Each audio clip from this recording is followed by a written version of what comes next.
범인은 바로 너. 예, 안녕하세요. 예, 천 선생입니다. 예, 오랜만에 섀도우 천스 룸에서 또 이렇게 방송을 하게 되네요. 우리 섀도우군, 오랜만에 만나네요, 섀도우군. 자, 오늘은 한강 대학생 실종 사건에 대해서 좀 더 면밀히 행동 분석 차원에서 좀 도움을 드리려고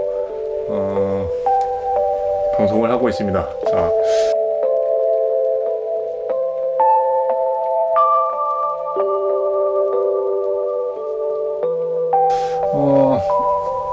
여러 가지 쟁점 중에 이제 팩트만 가지고 근거를 제시해야 되니까 여러 가지가 있는데, 지금까지 이제 나온 내용들만 가지고 가장 최근 정보들만 가지고 조금 풀어보도록 할게요. 일단은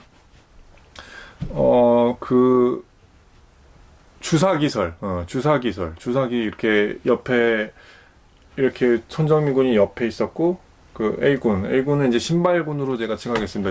신발군이 요렇게 손을 빼가지고 이렇게 탁 치니까는 정민이 깜짝 놀래가지고 막 달려가는 그 장면 있죠. 예. 그 CCTV가 정확히 몇 시 타임라인인지 일단 그게 되게 중요할 것 같아요. 왜냐면은 2시 18분에 목격자가 찍은 그 사진 속에 정민 군이 완전히 축 늘어진 채 쓰러져 있었죠. 그러니까 이 주사기 탁 쳐서 이렇게 도망가다가 쓰러진 건지, 아니면은 이거는 그냥 거기서 뭐 쓰러짐 없이 그냥 간단하게 끝나고 다시 다른 상황이 이어진 건지, 이거에 대한 지금 맞는 퍼즐이 하나 필요하고요. 그다음에 이제 행동 분석 차원에서 가자면, 이 주사기 요 장면은 분명히 CCTV 상에서 잡혀 있는 장면이잖아요. 이게 무엇이었던 간에. 그런데 우리는 이제 행동의 분석을 할 때 비트를 나눠요. 비트를 나누는데, 비트가 뭐냐면 행동의 최소 단위를 비트라고 하죠. 물론 이제 연기 전문 용어긴 하지만, 행동의 최소 단위인 비트 안에는 분명히 그 행동의 목적이 존재합니다.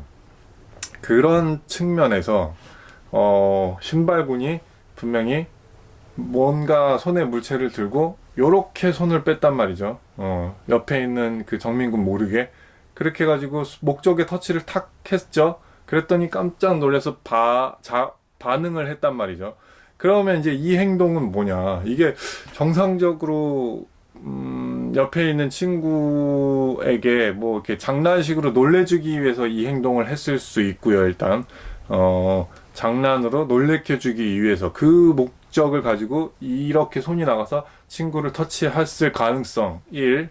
그 다음에 정말 이 친구를 어떤 위해할 목적으로 이 친구 모르게 손이 이 친구 뒤쪽으로 들어가서 뭔가 뾰족한 기구로 터치를 했을 가능성 2. 이렇게 두 가지밖에 지금 정황상 행동의 목적은 존재하지 않다고 봅니다. 여러분들 생각은 어떠신가요? 우리 섀도우 군도 사실 추리력이 상당히 좋은데 섀도우 군 생각은 어떤가? 그래, 나도 그렇게 대답할 줄 알았어. 뭐 일단은 그 행동 분석은 그렇습니다. 두 가지밖에 없기 때문에 이게 장난을 친 거라면 그냥 넘어갈 수도 있지만, 그 다음 타임라인을 봤을 때 이게 과연 장난이었을지에 대해서는 좀 면밀히 검토해 봐야 될 필요가 있다는 거죠. 그 다음에 엊그저께인가 뭐 그때쯤에 어떤 분께서 그 편의점에서 찍힌 사진을 보니까 그 등을 지고 있던 학생이 입고 있던 야구 잠바가 신발군이 그 4시 32분경에 그 토끼굴 나올 때 찍혔을 때 입고 있는 그 잠바가 아니냐라는 의문을 제기한 것이 있어요.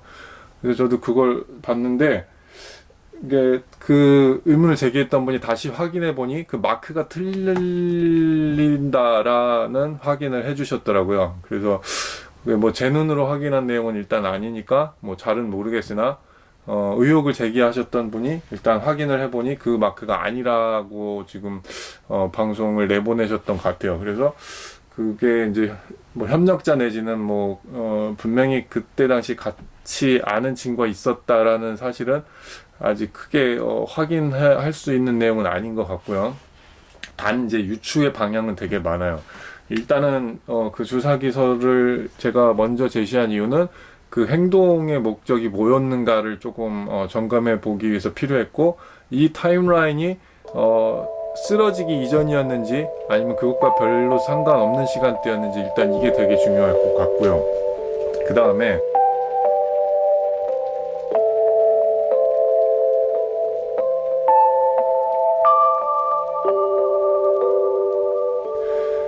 또 묘한 CCTV가 하나 있죠. 그 뭐냐면 그 중고등학생이 이렇게 뭐 보고서 막 달려가는 그 영상 아시죠? 그건 뭐 다 보셨을 테니까.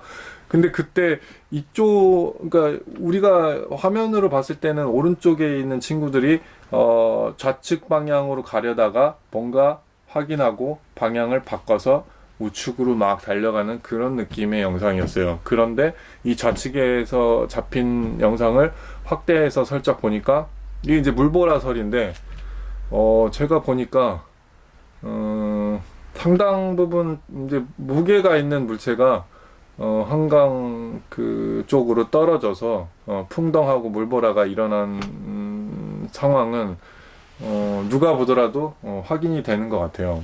그러면은 이게 실종 사건과 아무 관련이 없다라면은 그 물보라는 뭐였는가에 대한 확인이 확실히 돼야 될 것 같아요. 그래서 그것에 대해서 명확하게 밝혀져야 불필요한 의혹들로 이어지지 않을 것 같고요. 분명히 뭔가 떨어진 거는 전 국민이 확인할 수 있을 만큼의 영상의 화질이 분명히 있습니다.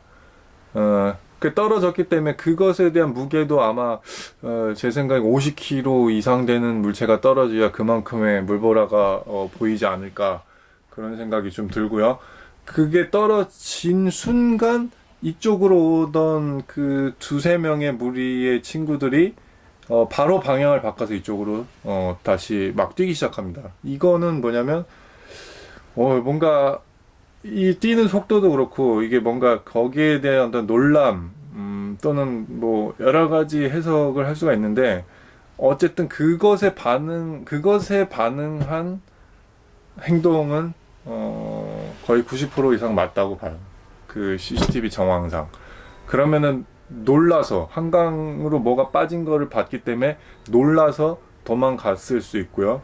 그 다음에 그거에 대해서 관련된 인물이어서 뭐 알고 있는 내용이지만 그래도 일단 그런 상황이 전개가 됐으니 이제 알고 있는 내용, 물론 다 공유가 돼 있는 내용이라고 가정을 했을 때 빠졌으니 이제 모든 게 다 처리가 된 상황에서 확인을 하고 일단 빠르게 빠져나가는 것, 이렇게 두 가지 정도로 해석을 할 수가 있어요. 그러니까 빠져나가서 이제 어디로 갔는가, 이거에 대한 CCTV 확보가 일단 굉장히 중요할 것 같고요. 왜냐면 그들은 이제 그렇게 빠져나가고 나서 뭐 더 이상 어디로 갔는지, 이들이 누구인지 대해서는 지금 현재는 크게 명쾌하게 확인된 바가 없습니다. 물론 그때 당시 그 CCTV가 나왔을 때 경찰은 바로 이제 뭐 하루도 안 돼서 바로 확인을 했다고 하죠. 중고등학생들이었고 아무 사건과 관련이 없는 그냥 뛰노는 아이들이었다, 이렇게 얘기를 했는데, 지금 다시 보니 그 느낌은 아닌 것 같아요. 이거는 뭐 여러분들도 한번 생각을 해보시면 좋을 것 같고, 그 떨어진 것이 과연 무엇이었는가, 그 물보라 건에 대해서 명쾌하게 이것이다라는 것이 확인이 되지 않으면 일단 의혹은 사그라들 수 없다는 것, 이거는 팩트인 것 같아요. 그 다음에 거기까지 보고 나서 또 신발이 일단은 그 42분에 토끼굴 나올 때 그 신발 모양새가 이렇게 젖어가지고 들썩들썩 거렸잖아요. 그래서 그거에 대해서도 좀 의견이 사실 좀 여러 가지가 있는데, 어쨌든 처음에 이렇게 타임라인을 계속 타고 들어왔을 때의 신발과 그 맨 마지막에 4시 30분경에 토끼굴 나올 때 신발의 모양새는 분명히 달랐다는 거. 이거는 100%죠. 그래서 그 신발 버렸고, 버린 이유는 이건 굉장히 이 신발이 만천하에 드러났을 때 뭔가 자신에게 위험 요소가 되기 때문에 그래서 버리는 거죠. 왜냐면 나올 때 분명히 지저분한 내용이 육안으로도 확인이 된 CCTV가 있었는데 지저분하지는 않았던 것 같고요. 뭐 일단 요 정도에서 좀 더 세부적인 거를 체크해서 또 다른 영상으로 금방 또 만나도록 하겠습니다. 예. 오랜만에 섀도우군과 함께 이렇게 또 방송을 해보니까 재밌고요. 하루빨리 진실이 밝혀지길 바라며 다음 영상을 또 준비해 보도록 하겠습니다. 자, 뿅. 인간은 절대로 아무 이유 없이 그냥 행동하지 않는다.